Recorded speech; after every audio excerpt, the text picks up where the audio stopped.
اپنے نئے گھر میں آنے کے بعد سے مجھے اپنا گھر بہت گندا لگ رہا تھا اور میں نے اپنی ماں کے منع کرنے کے باوجود بھی اپنے نئے گھر کی صفائی ستھرائی کا کام شروع کر دیا۔ حالانکہ میری اماں مجھے مسلسل کام کرنے سے روک رہی تھی کہ ابھی رک جاؤ، ابھی صفائی ستھرائی کا کام مت کرو، تمہارے بابا کسی نہ کسی کو ملازم کو کام کے لیے آفس سے بھیج دیں گے تو وہ خود ہی گھر کی صفائی ستھرائی کر لیں گے۔ مگر اس وقت تو مجھ پر جیسے صفائی کا جنون سوار تھا، اسی لیے میں نے بالٹی اٹھائی اور جھاڑو لے کر شپاشپ پانی کے ساتھ پورا گھر دھونے لگی تھی۔ دھوتے دھوتے جیسے ہی میں گھر کے کوریڈور میں پہنچی تو کوریڈور کے آخر پر کونے میں ایک کمرہ تھا۔ اس کمرے کے دروازے پر تالا لگا تھا۔ ایسے لگتا کہ کافی عرصے سے اس کمرے کا تالا کسی نے نہیں کھولا۔ میں نے ابھی تک گھر کے کسی کمرے کو تالا نہیں لگا دیکھا تھا۔ یہ واحد کمرہ تھا جو پورے گھر سے الگ تھلگ تھا اور اس پر ایک بڑا سا تالا لگا ہوا تھا۔ دکھنے میں تالا کافی پرانا لگ رہا تھا۔ میں نے اس تالے کی چابی تلاش کی۔ کافی دیر تک مجھے اس کمرے کے دروازے کی چابی نہیں ملی تو میں پریشان سی ہو گئی اور کچھ سوچنے لگی۔ میں نے ایک اینٹ لے کر تالا توڑنے کا سوچا۔ میں فوراً سے گھر کے پچھلے حصے میں گئی اور ایک اینٹ اٹھا کر لائی۔ میں اس اینٹ سے تالا توڑنے لگی مگر تالا تھا کہ ٹوٹنے کا نام ہی نہیں لے رہا تھا۔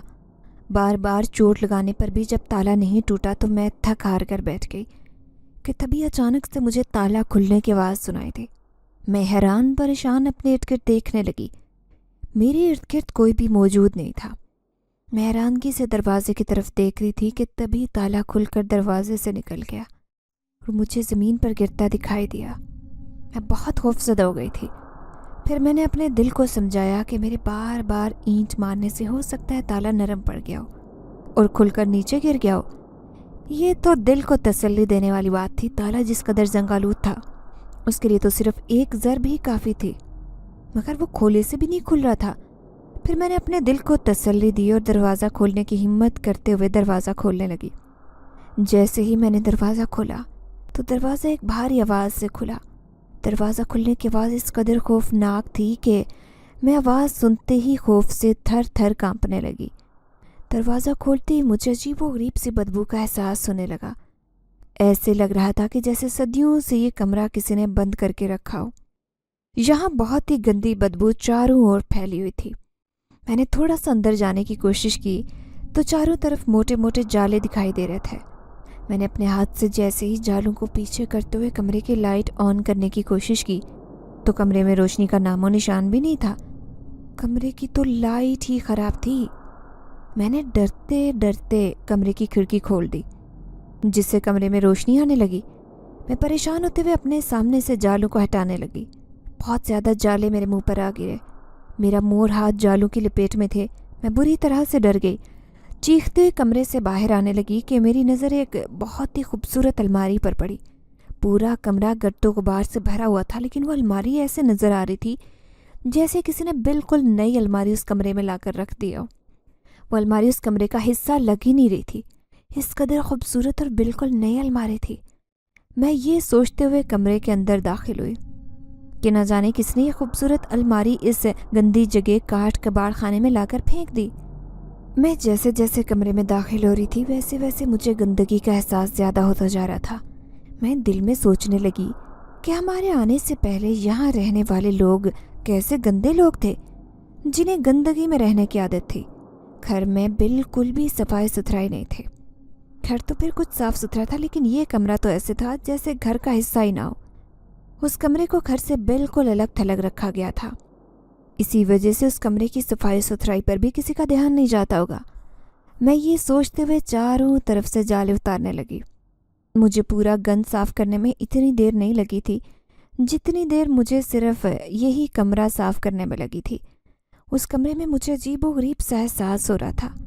میرے کندھے بھاری ہو رہے تھے مگر میں نے پھر بھی ہمت نہ ہارتے ہوئے پورے کمرے کی صفائی ستھرائی کر دی۔ میں نے تمام جالے اتارے۔ کمرے میں پڑا سارا سامان مٹی اور گرد و غبار سے بھرا ہوا تھا۔ اس سب سامان کو صاف کر کے چمکا دیا۔ اب یہ کمرہ گھر کا ایک حصہ ہی دکھائی دینے لگا تھا۔ مجھے اس کمرے کو دیکھ کر بے حد خوشی ہو رہی تھی۔ جیسے ہی میں اس کمرے سے صفائی کر کے باہر نکلی تو میرے کندھے بہت زیادہ وزنی ہونے لگے۔ مجھے ایسے محسوس ہو رہا تھا جیسے میرے علاوہ میرے ساتھ کوئی اور بھی ہے۔ میرے علاوہ میرے ساتھ کوئی تھا جس کی موجودگی کے احساس نے مجھے خوفزدہ کر دیا۔ میرا سر وزنی ہوتا جا رہا تھا۔ تبھی میں چکر کھا کر بے ہوش ہو گئی تھی اور مجھے اس بات کا احساس ہی نہیں ہوا کہ میں کب بے ہوش ہو کر زمین پر گر گئی۔ میرا نام بسمہ ہے اور میں ایک کھاتے پیتے گھرانے سے تعلق رکھتی ہوں۔ بابا گورنمنٹ آفیسر تھے۔ چانگا مانگا کے جنگلات کی حفاظت کا ذمہ بابا کے سر تھا۔ بابا کو اپنے آفس کے قریب ہی رہائش ملی تھی۔ ہم لوگ ایک ساتھ ہی رہتے تھے۔ میری اماں گھریلو خاتون تھی۔ گھر میں نوکر چاکر ہر چیز کی سہولت موجود تھے۔ اماں بابا کی شادی کے تقریباً 1 سال بعد اللہ پاک نے اماں اور بابا کو اولاد سے نوازا۔ میں ماں باپ کی اکلوتی اولاد ہونے کی وجہ سے بے حد لاڈلی تھی۔ بابا تو مجھ پر اپنی جان نچھاور کرتے اور اماں بھی مجھ سے بے انتہا محبت کرتی۔ میں بہت چھوٹی سی تھی جب اماں نے مجھے ایک بہت اچھے اسکول میں داخلہ دلوایا تھا۔ ذہین ہونے کی وجہ سے اماں نے مجھے بہت چھوٹی عمر میں ہی اسکول میں داخل کروا دیا۔ میں بچپن سے ہی اپنی ہر کلاس میں پہلے نمبر پر آتی۔ اماں اور بابا میری پڑھائی کے ساتھ میرے کھانے پینے کا بھی بہت خیال رکھا کرتے۔ بابا کی فیملی میں بیٹیوں کو پڑھانے پر زیادہ دھیان نہیں دیا جاتا تھا اور بیٹوں کو بھی مار کٹائی کر کے پڑھائی کی طرف لایا جاتا تھا۔ میٹرک تک تو مجھے پڑھنے میں کسی بھی قسم کی مشکل کا سامنا نہیں کرنا پڑا تھا، کیونکہ میرے چچا اور تایا کی بیٹیاں بھی میٹرک تک آسانی سے پڑھ لکھ گئی تھی۔ لیکن میٹرک کے آگے لڑکیوں کی پڑھائی پر نہ جانے کیوں پابندی لگا دی جاتی۔ مجھے پڑھنے کا بہت شوق تھا، اسی لیے میں اپنے بابا کے آگے بھی پڑھنے کی خواہش ظاہر کر رہی تھی۔ پہلے تو بابا نے مجھے آگے پڑھنے سے منع کر دیا، مگر پھر میری ضد کے آگے بابا کو اپنی ضد توڑنی ہی پڑی۔ میری کوئی بھی ایسی بات نہیں تھی جو بابا نہیں مانتے تھے۔ آخرکار بابا کو میری بات بھی ماننی ہی پڑی اور مجھے یونیورسٹی میں داخلہ دلوانا ہی پڑا۔ جس دن بابا اور میں یونیورسٹی میں داخلے کے لیے گئے تو بابا کے بہن بھائیوں نے اس بات پر بہت آواز اٹھائی کہ ہم بیٹیوں کو کالج یا یونیورسٹی میں پڑھنے کی اجازت نہیں دیتے، تو تم بھی بسمہ کو داخلہ لے کر مت دو۔ لیکن بابا کو میری خوشی کے آگے کچھ بھی دکھائی نہیں دیتا تھا، اس لیے بابا نے سب کی خلاف ورزی کرتے ہوئے مجھے یونیورسٹی میں داخلہ دلوا دیا۔ میں بہت خوش تھی کیونکہ مجھے بھی اور پڑھنا تھا۔ میرے تایا جو کہ میرے رشتے کے خواہش مند تھے، ایک دن اچانک گھر آئے اور بابا سے کہنے لگے کہ مجھے تمہاری یہ بات بالکل پسند نہیں آئی ہے کہ تم نے بسمہ کو آگے پڑھنے کی اجازت دے دی۔ تم اچھی طرح سے جانتے ہو کہ ہمارے خاندان میں لڑکوں کو پڑھنے کی اجازت دی جاتی ہے۔ لڑکیوں کو گھر کے کام کاج سکھائے جاتے ہیں، جن ہاتھوں میں جھاڑو پوچھا ہونا چاہیے تم نے ان ہاتھوں میں قلم کی بھاگ دوڑ تھما دی ہے۔ یہ آگے جا کر تمہارے لیے پریشانی کا باعث بنے گی۔ میں تایا ابا کی ساری باتیں سن رہی تھی۔ میرے ماں باپ نے مجھے ایسی سیکھ نہیں دی تھی کہ میں کسی بڑے کے سامنے جا کر اپنے حق کے لیے ہی بول سکوں۔ میرے لیے میرے تایا ابا کی عزت کرنا اپنے بابا سے کہیں زیادہ تھا۔ لیکن اس وقت تایا ابا کی باتیں بالکل بھی اچھی نہیں لگ رہی تھی مجھے۔ میں نے اماں سے جا کر صرف اتنا کہا کہ تایا ابا کو میری پڑھائی سے کیا مسئلہ ہے؟ میرا جی چاہتا ہے پڑھنے کو، اور پڑھنا کوئی جرم نہیں ہے جس پر اتنی پابندیاں لگائی جائیں۔ نکمے اور آوارہ لڑکوں کو تو مار مار کر پڑھایا جاتا ہے، اور جو بیٹیاں پڑھ لکھ کر شعور حاصل کرنا چاہتی ہیں انہیں دبا کر گھر میں بٹھا دیا جاتا ہے۔ میری باتیں سن کر اماں مسکرا رہی تھی اور مجھ سے کہنے لگی کہ جب تمہارے بابا نے تمہارے لیے فیصلہ لے لیا ہے تو تم پھر کیوں پریشان ہو رہی ہو؟ جو کام تم نے اور تمہارے بابا نے کیا ہے اس کے لیے تو ابھی بہت سے لوگوں کی بہت سی باتیں سننا پڑے گی، بہت سے سخت حالات کا سامنا کرنا پڑے گا۔ تم تو ابھی سے ہمت ہار گئی ہو۔ مجھے تو اماں کی بات سمجھ نہیں آ رہی تھی۔ اماں نے مجھے پیار سے سمجھاتے ہوئے کہا کہ بیٹا، سب لوگ ناراض ہوں گے اور باتیں بھی کریں گے، لیکن عقل مندی اسی میں ہے کہ سننی سب کی ہے لیکن مرضی ہمیشہ اپنی کرنی ہے۔ تمہارے بابا نے بھی یہی کام کیا ہے، سنی سب کی ہے لیکن مرضی انہوں نے اپنی ہی کی ہے۔ آخرکار سب کو ان کی مرضی کو قبول کرنا ہی پڑے گا، اس لیے پریشان ہونے کی ضرورت نہیں ہے۔ تمہارے تایا ابا کی بات تو تمہارے تایا ابا تمہارے ہونے والے سسر بھی ہیں، اس لیے ہو سکتا ہے کہ یہ سب ان کو کیسے نہیں سکھا کر بھیج جاؤ، کیونکہ جیسے گھر کے بڑے بزرگ لڑکیوں کو پڑھانا اچھا نہیں سمجھتے، ایسے اس خاندان کے نوجوان لڑکے بھی لڑکیوں کی پڑھائی کو اچھا نہیں سمجھتے۔ ہو سکتا ہے کہ یہ سب کچھ تمہارے تایا ابا قیصر کی طرف سے ہی کہہ رہے ہو۔ جب میں نے اماں کی بات سنی تو میں نے اماں کو واضح طور پر یہ بتا دیا تھا کہ اگر قیصر کو میری خواہشات یا میری پڑھائی سے کسی قسم کا کوئی مسئلہ ہے تو آپ ابھی سے رشتے سے انکار کر سکتی ہیں۔ مجھے اس طرح کے دقیانوسی رشتے میں نہیں بننا جس میں آزادی نہ ہو۔